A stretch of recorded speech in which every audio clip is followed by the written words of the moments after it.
Welcome to our 1 p.m. media stand-up today on Wednesday the 22nd of February. I'm Rachel Kelleher, one of the Deputy Controllers for Auckland Emergency Management, and today I have with me Auckland Council's General Manager of Building Consents, Ian McCormick, Auckland Council Head of Engineering Resilience, Ross Roberts, and the Ministry of Social Development's Regional Public Service Commissioner for Tāmaki Makaurau, Julia Lynch. We are now day 27 of our response to last month's flood and Cyclone Gabrielle. Our focus remains on supporting communities throughout Tāmaki Makaurau. Auckland Emergency Management and our agencies are making good progress in restoring essential services, but there's still a lot of work to do, and we're grateful for the patience and resilience being shown by those in the community. There is some rain forecast in the next few days, and this will no doubt cause some anxiety. Met Service has not yet issued any weather watches or warnings for the Auckland region. We are expecting isolated showers this afternoon and tomorrow morning, followed by showers throughout the region, which could be heavy with low risk of thunderstorms and peak rain rates of about 10 to 15 mils per hour. This is not expected to cause more flooding, but could cause instability and slips that already exist throughout the region.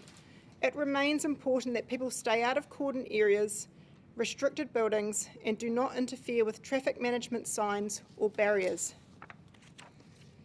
Emergency services are ready to respond if the weather situation escalates, and we continue to work with Met Service to get the most up-to-date information. While this briefing is focused on events here in Auckland, today is the 12th year anniversary of the Christchurch earthquake, another significant event which changed the lives of so many. It is a reminder of the heartbreak that these natural disasters can cause, but also the type of resilience and togetherness we can take inspiration from. Our thoughts are with all of those affected by the earthquake and the ongoing rebuild. I'm going to move now to our operational updates, starting with our isolated communities. We are aware of a king high tide, and unusually large swells at Piha Beach today. Surf Lifesaving are not on guard, so we're asking people to stay away from the beach and please do not attempt to go swimming or surfing. Yesterday, access to Karikari was partially restored for emergency access. Power was restored in the Karikari Valley area, as well as telecommunications using generators. Power in Tahinga and Bethells Beach has been partially restored. Most homes in Bethells now have been restored. Repairs begin today on the washed out road at Bethells Beach. Work on the road itself will begin on Friday and will proceed throughout the weekend until complete. During this time, there will be no resident access between 7:30 a.m. to 5 p.m. Today, supplies are being helicoptered into South Head, including nappies and wipes and portaloos being dropped off to Dairy Flat. We recommend residents in areas where there are ongoing works, including those traffic works, have a forward plan and ensure that they have all they need to get through the coming weekend. Please obey signage and instructions so we can get the roads repaired as quickly as possible.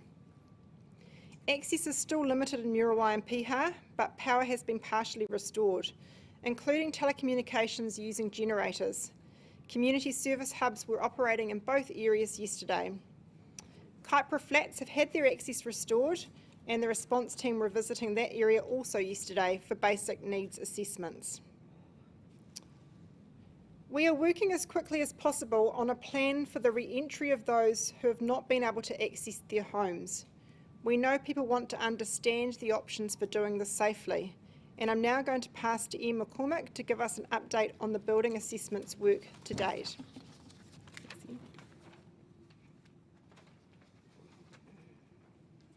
Kia ora. From a building control perspective, we're beginning to transition from response to recovery. We've completed the majority of building assessments of buildings that we're aware of that have been damaged or at risk. We're still doing some new assessments, but to a large extent they're being driven by, insurance requests and also where we've discovered new areas of localised impacts. As you're probably aware, we're doing a lot of helicopter surveys and the like, looking at some of the upper slopes, in some cases where we identify a slip. In some cases we'll be doing building assessments associated with that in the area. We still have some localised flooding So I'm aware of 2 areas, one in Rama and one in Dome Valley, where there's still some standing water. At this stage we know there's probably 12 homes that are being affected in each case, and we'll be doing assessments on those homes in due course as well. In total we've done about 1,400 assessments as part of our response to Cyclone Gabrielle. 215 red, 269 yellow, and 891 white. And a larger proportion of the buildings that have been impacted by the cyclone are also associated with land subsidence than we found in the earlier 27th of January storm event. Increasingly our focus is on supporting and enabling people to be able to get back into their homes, in some cases even if it's just to collect some of their chattels. Where a building's got a red placard, it's more challenging. So where we've issued a red placard is because at the time we've assessed the building, we had some serious concerns about the safety of people who are accessing those buildings. So it's really important that if you're the owner of a building like that, you don't enter it. Contact us if you need to get in, so that we can work out what the safest way to do that might be. It's really important you don't try and enter one of those buildings yourself, because it's possible that you'll get into trouble. If you get into trouble, you're not only putting yourself at risk, but you're also putting at risk any of your friends and whānau who might be with you, and also emergency services. So I implore you, don't do that. If you want to get into one of your homes for something, please call us on 0800 222200. If you've got still got animals or pets that might be in your home that you're concerned about, we're also concerned, and it's really important media listeners know, we do not want you entering in one of those red placard buildings by yourself. So please tell us. We recognise that there are a small number of buildings associated with this event that remain unsafe to approach. In other cases, it's only safe when folk are accompanied by accredited geotechnical engineers, whether they're working for us or they're people whose expertise we recognise in the industry. Or some other trained party, for example, an insurance assessor or someone else who's following safe industry site guidelines. Even those folk need to ensure that they get authorisation before they go on those sites.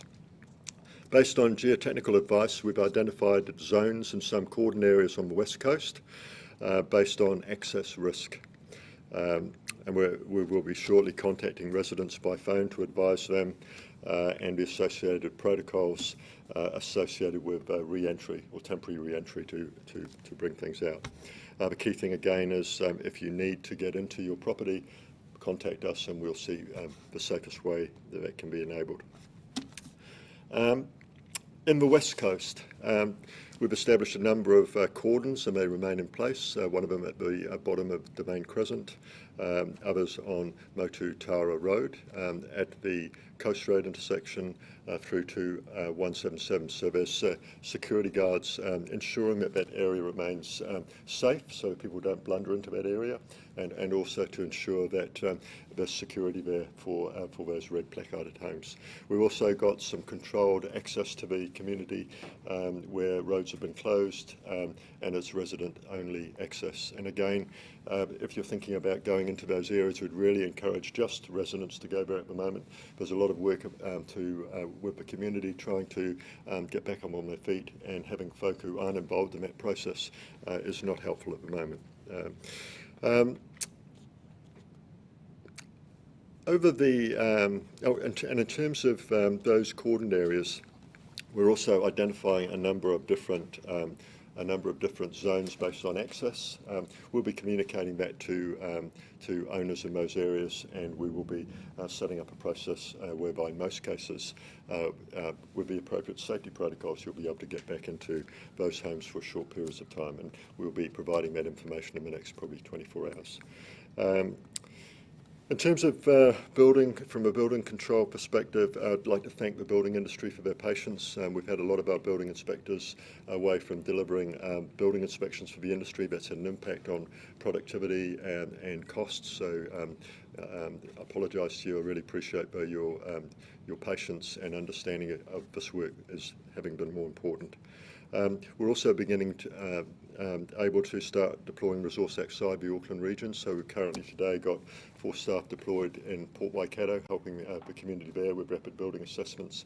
Another 4 currently deployed up in the Kaipara, assisting communities around there. We've also, later on this week, be deploying 2 of our folk down to assist with rapid building impact assessments in Napier, with a view to potentially a deployment of more resource next week. Thank you. Thanks, Ian. I'm now going to pass to Ross Roberts, Head of Engineering Resilience at Auckland Council, just to give an update on the geotechnical work that's been happening. Thank you. Kia ora. The recent dry weather has helped reduce the amount of water in our soil. It's improved the stability of the ground and is reducing the risk of further landslides. However, we have observed many landslides that are still moving, including some in critical locations above red placarded properties. As noted earlier, we do expect there is going to be some rain in the coming few days. We do not expect this to trigger significant new landslides based on the volumes we've seen in the forecast, but it does have the potential to reactivate existing slides, so please stay away from existing landslides during those areas, especially during and immediately after rain. Our geotechnical team has been working flat out on the placarding process for the past few weeks, but is also looking at the bigger picture issues. We're collecting data to enable a better understanding of the risk to property and people across the region using aerial photography, LiDAR, satellite imagery, observations on site, and we're partnering with GNS Science to monitor key landslides. Yesterday we collected new data over a large segment of West Auckland, as well as a series of landslides ranging from Awhitu to Puhoi. And we'll be continuing this work over other parts of the region for the remainder of this week. Landslides in Auckland are commonly triggered by wet weather, and our experience shows that while many of them will stop moving quickly, others will continue moving for some time. As a crude analogy, we expect a series of aftershocks to follow an earthquake, mostly smaller than the main event and decreasing in size over time, but still potentially damaging and very hard to predict. Likewise, many landslides will continue to move unpredictably after the triggering event. Exactly how long this lasts will depend on the geology, the topography, and the weather, among many other factors. Our work monitoring these landslides is essential to informing the decisions we need to make as council and as a society about our next steps. Unfortunately, collecting, analysing and interpreting this data takes time. Often the data only becomes useful after a series of repeat surveys which show how movement is changing over time. It's essential we understand how stable the landslides are before we make decisions that could put people at risk.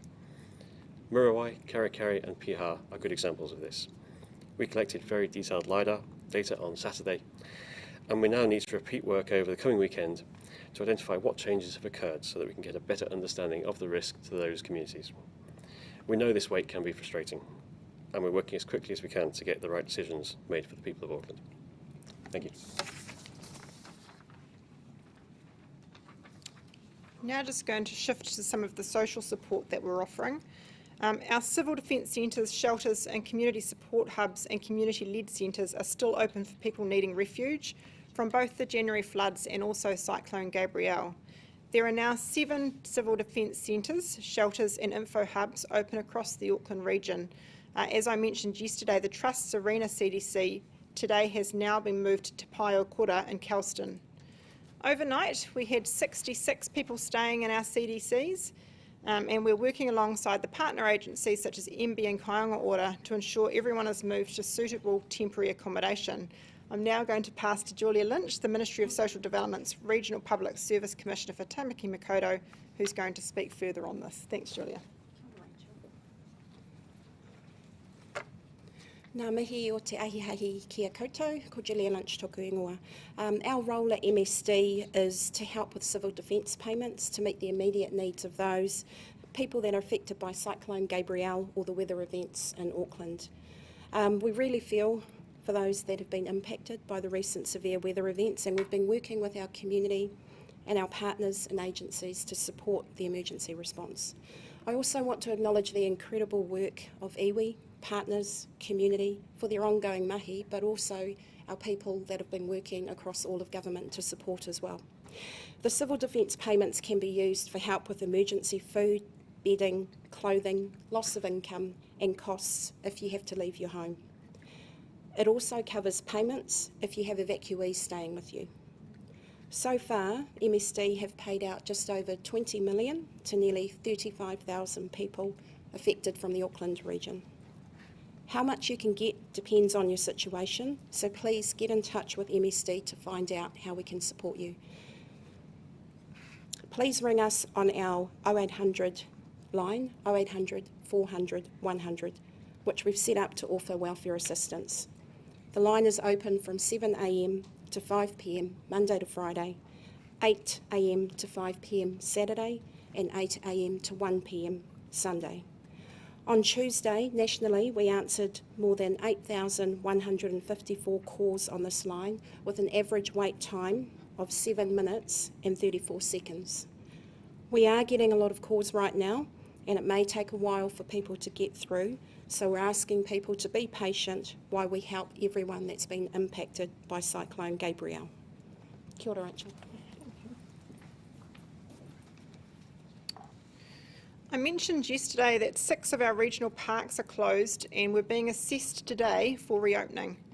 Following these assessments, the decision has been made for those parks to remain closed until at least Wednesday the 1st of March, and this is due to both safety and access restrictions. A reminder of those parks: Archu Regional Park, Archu Creek Regional Park, the western side of the Hanua Ranges Regional Park, including Hanua Falls, Muriwai Regional Park, Tawharanui Regional Park, Tiro Pururi Regional Park, Waitakere Ranges Regional Park, which includes the Tahinga Walkway.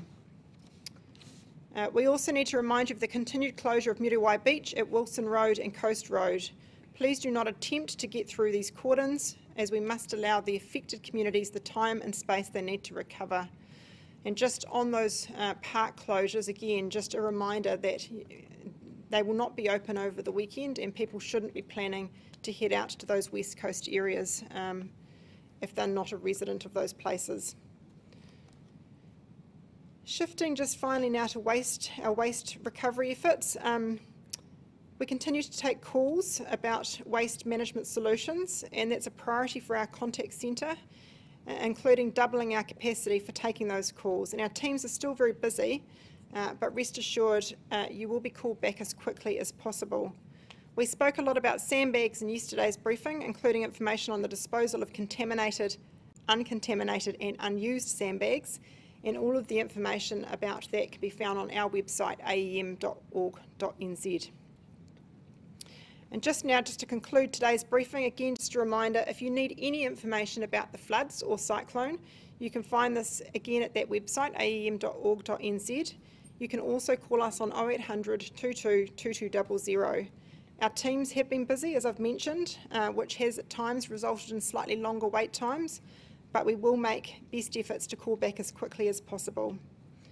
And just a reminder, if you've been affected by the floods or the cyclone and need some help, there are support services available. You don't have to face this alone. Please reach out to either ourselves, to friends, to family, a volunteer group, or even through social media channels. Kia kaha. Thank you, everybody. Now, if there's some questions, happy to take some.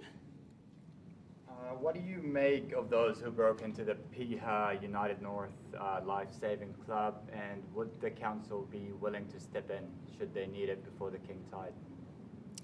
So the question was about what we make of people breaking in to facilities.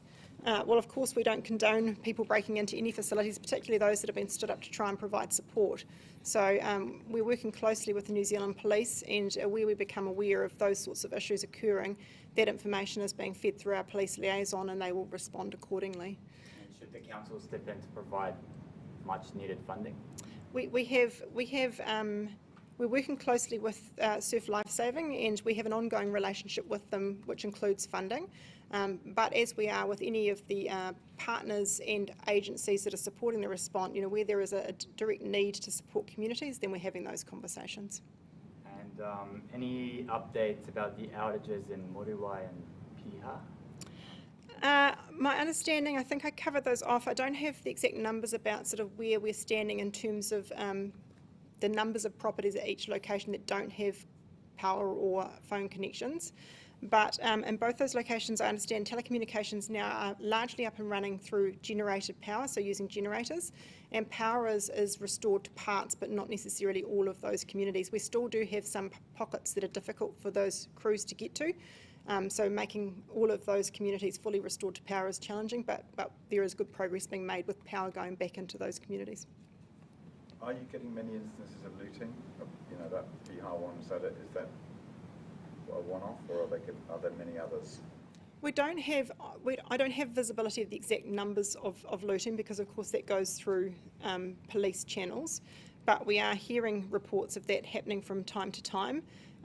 One of the focuses of police, of course, is increasing their visibility and reassurance patrol work in those affected areas. So I know that is something that they're very much focused on, and as reports come to hand, then again they can redirect their effort to make sure that that's not happening. I mean, I guess I would just comment on that though, that to be going out and doing that to people who are already under a high state of emotional distress is just wrong, and just really implore that people don't do that. But also the other side of it is that those buildings are dangerous, that no one should be in them. Yeah. I've just got a question about the northern regions of Auckland, Kaipara Flats, Rodney, those regions. Are there any reports of people still being isolated? Yes, so we do have parts of the Rodney area of the region that are still impacted in terms of sort of having poor levels of connectivity via the road. And we've been providing support to those using our response teams. We've been flying in essential items to some of those communities. So that work's continuing. We're reaching out where we've got points of contact to find out what their needs are and responding to those in due course. But yeah, right across both Rodney and our west coast, we still do have pockets of communities that are being impacted by this event. With the theft in Piha, what is being done to better protect these really vulnerable communities right now? Well, like I said, we're working closely with police, and I think Ian touched on it. We have a number of cordons that are in place, managed cordons, and they will be manned. A number of those are manned, physically manned, with police supporting those as well, and we'll be continuing to work with police to make sure that the information that we have and that they have is being considered in a way that is going to support the needs of those communities. We don't want further impacts to those communities through this sort of behaviour. It's just not acceptable. Yeah, and then with the shot tower, is the demolition of that on schedule, and can residents still expect to get back in their homes early next week? I'm going to pass this question to Ian, but the question is around the demolition of the shot tower, which is currently underway. Do you want to provide an update on that, Ian? Yeah, my understanding it's definitely on track. Yeah. Yeah, and we will enable the residents to get it back into their homes safely as soon as practically possible. Any other questions? Just quickly, realistically, from a civil defence point of view, feasibly can the census go ahead next on the 7th of March, I believe it is? There's so many issues around at the moment. Will this impact? I'm sorry, I'm a bit confused about when you're referring census, to the census. Yeah. I can't comment specifically on the plans for the census, but we have been working with New Zealand. We have had updates from NZ Stats, and I understand that they were looking at different ways that they could do that, but I think that that's a question best directed to them. But from Auckland's perspective, is it going to be difficult? You've seen the number of registered homes, etc., etc. What's your take on it? There are certainly areas of our community that have been impacted by this event in a way that's meant that they're displaced from their homes, that they're not easily able to connect with things like internet services, or even face-to-face with those that are outside of their immediate community. So those are the sorts of issues that would need to be taken into account when going ahead with the census, I would imagine. We have some good information about where those communities are and where the impacts are.